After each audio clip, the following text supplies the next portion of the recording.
Trump इंतजामिया का Hamas Israel जंग के दौरान फलस्तीन की हिमायत में मुजाहरे करने वाले तलबा का वीज़ा मनसूख करने का फैसला। डोनाल्ड ट्रंप ने यहूदी मुखालिफत से निपटने के लिए एग्जीक्यूटिव ऑर्डर पर दस्तखत कर दिए। हंगामा आराई और तोड़फोड़ करने वालों के खिलाफ भी तहकीकात होंगी, व्हाइट हाउस का बयान।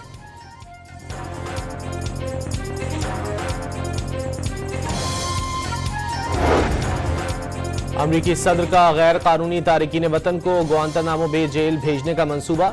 डोनाल्ड ट्रंप ने रैली एक्ट पर दस्तखत कर दिए। एक्ट के तहत गैर कानूनी तारकीन वतन को जबरी बेदखल किया जा सकेगा।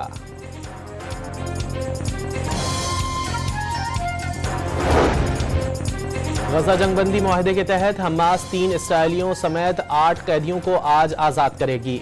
तबादले में इसराइल 110 फलस्तीनियों को रिहा कर देगा। जंगबंदी के बावजूद फलस्तीन में इसराइली बर्बरियत ना रुकी। मगरबी किनारे में इसराइली फौज के फजाई हमले में 10 फलस्तीनी शहीद और मुतादिद जख्मी।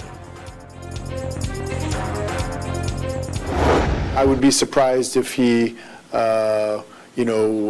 retweets any of the things he was doing before. I think he understands that there's probably a much more complicated situation at play. He may have been misled by some individuals, and I think he probably has a better understanding. Richard granule अब इमरान खान के हवाले से tweet नहीं करेंगे। सदर Trump के खुसूसी मुशीर ने गलत मालूमात मिलने और गुमराह किए जाने का बताया। उन्हें अंदाजा हो गया पाकिस्तान की सूरत हाल उनकी सोच से ज्यादा पेचीदा है।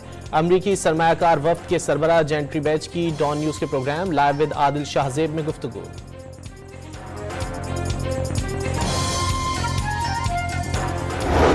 The stuff that the Biden administration did to Pakistan was absolutely disgraceful. It was something I'm incredibly embarrassed. President Trump believes in economic diplomacy, and that's why we're here. Biden दौर में पाकिस्तान के साथ अमरीकी रवैया नामुनासिब रहा। सदर ट्रंप अच्छे ताल्लुकात के ख्वाह। अमरीकी सरमायाकारों ने पाकिस्तान में अरबों डॉलर सरमायाकारी की नवीद सुना दी। अमन व अमान की सूरत हाल अच्छी है। अमरीकी आवाम को पाकिस्तान की हकीकी तस्वीर नहीं दिखाई गई। अमरीकी सरमायाकारों के वफ्द के सरबराह जेंट्री बीच की मीडिया से गुफ्तगू। दहशत गर्दी के खिलाफ जंग में पाकिस्तान की कुर्बानियों का एतराफ। अमरीकी वफ्द की वज़ीर आज़म समेत आला हुकूमती शख्सियात से भी मुलाकात। शहबाज शरीफ का पाकिस्तान में सरमायाकारी में दिलचस्पी पर इजहार तशक्कुर।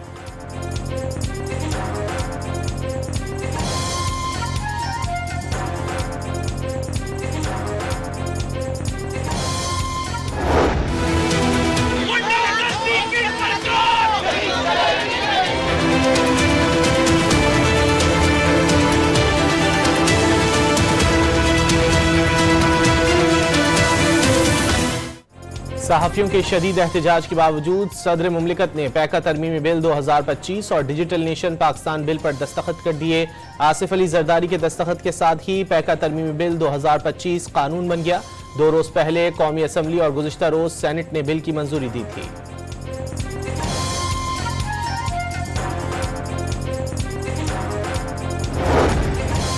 Pakistan federal union of journalist का बिल के खात्मे तक एहतजाज जारी रखने का ऐलान। PFUJ के सेक्रेटरी अरशद अंसारी ने नून लीग, पीपल्स पार्टी और MQM को बिल की मंजूरी में शरीक करार दे दिया।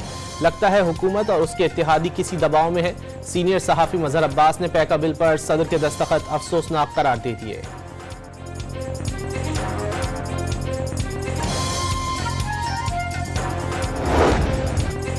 लाहौर बार ने पैका एक्ट और 26वीं आईनी तरमीम के खिलाफ आज जनरल हाउस इजलास तलब कर लिया। चेयरिंग क्रॉस तक रैली भी निकाली जाएगी। तहरीक इंसाफ ने 8 फरवरी को मीनार पाकिस्तान पर जलसे की इजाजत के लिए दरख्वास्त दे दी। Chief organiser PTI Punjab Aliya Hamza ने दरख्वास्त DC ऑफिस में जमा कराई।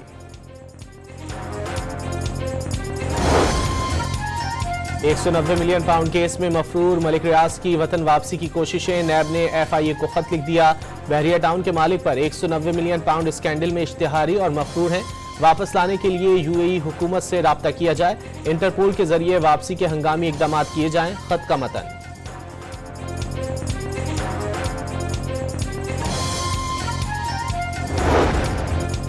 1997 से 2001 तक का तोशाखाना रिकॉर्ड जारी। नवाज शरीफ, शहबाज शरीफ, परवेज मुशर्रफ और रफीक तारड़ तहाइफ लेने वालों में शामिल।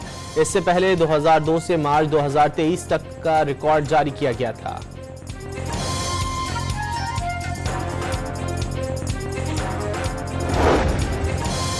इंसानी स्मगलिंग की तहकीकात में सुस्त रवि पर डीजी FIA अहमद इसहाक की छुट्टी।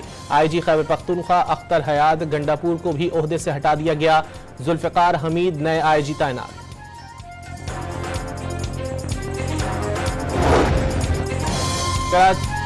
कराची के सिवा बाकी मुल्क के लिए माहाना एडजस्टमेंट कीमत में बिजली छठी बार सस्ती होने का इम्कान। नेपरा में दिसंबर के लिए बिजली ₹1.04 फी यूनिट सस्ती करने की दरख्वास्त पर समाअत कल होगी। मंजूरी की सूरत में सारिफीन को 7 अरब 22 करोड़ रुपए का रिलीफ मिलेगा।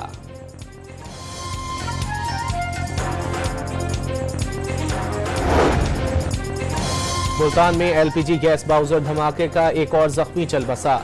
सानहे में अमवात की मजमूई तादाद 7 हो गई। निश्तर अस्पताल में 30 जख्मी जेर इलाज, 8 से 10 की हालत ताहाल तशवीशनाक।